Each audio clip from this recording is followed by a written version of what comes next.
And for the latest from Zimbabwe, we have Audrey Chimwanda on the phone. Audrey, a very good evening to you. Could you update us on what does it mean for Mugabe now with his own party voting against him? Very good evening to you, Palesa. Good evening to our viewers as well. Obviously, I'm talking to you from Harare, where all the action is happening.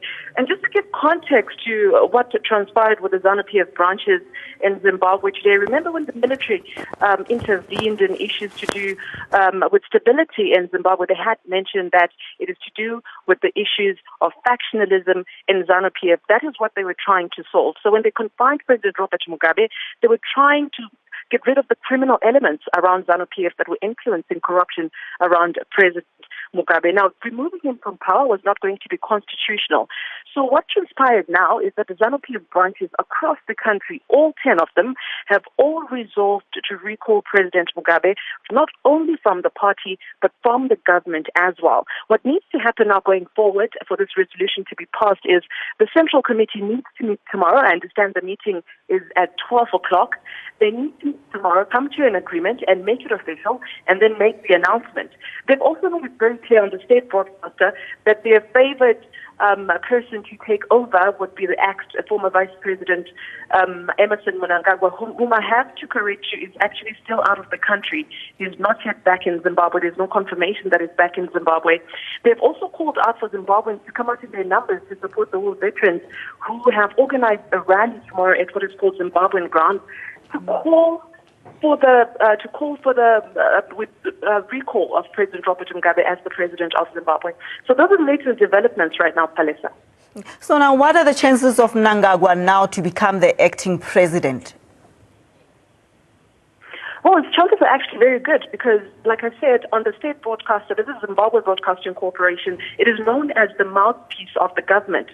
ZANU-PF officials, leaders of provincial branches, came out and said openly that they have resolved to recall President Robert Mugabe, and they are in support of bringing back members that were axed from the party without good reason, citing Mnangagwa as one of those members, saying that they support his return not only to the party but also to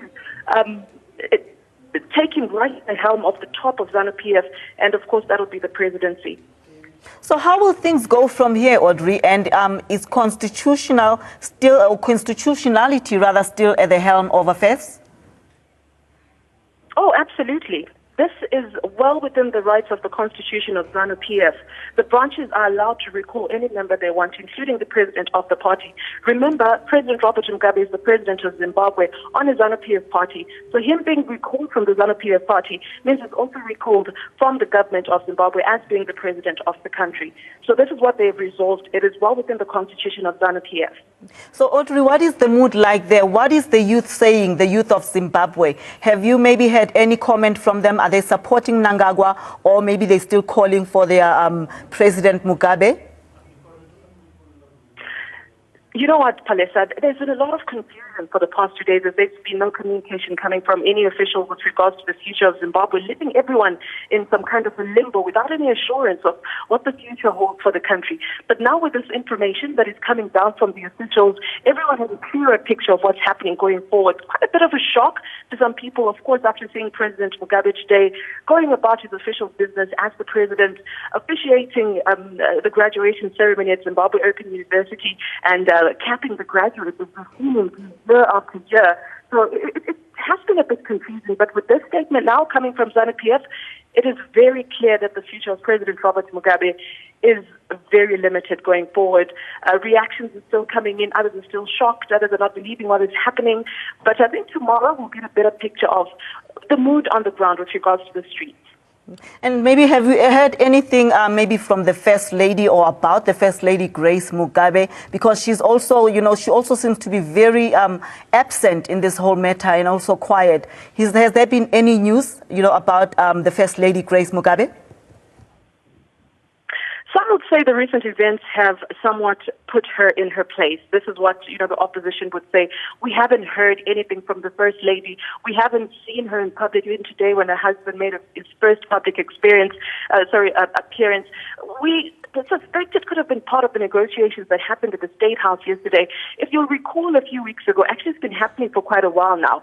the First Lady was always the first to come out and denigrate, senior ZANU-PF officials, and it is thought that was the straw that broke the camel's back when she came out and actually denigrated the Vice President, Mnangagwa, who's a well-respected war veteran, who's been friends with the president for the longest time, that has seen him as a brother, well-respected within the War Veterans Association community. So I assume maybe this was part of the whole negotiations, to have her out of the way, to not have her speak, to have her out of politics. But of course, that is not confirmed. It is just speculation at this point. Well, thank you so much, Audrey, for those news and updates. We will definitely be keeping our viewers updated on the Zimbabwe matter.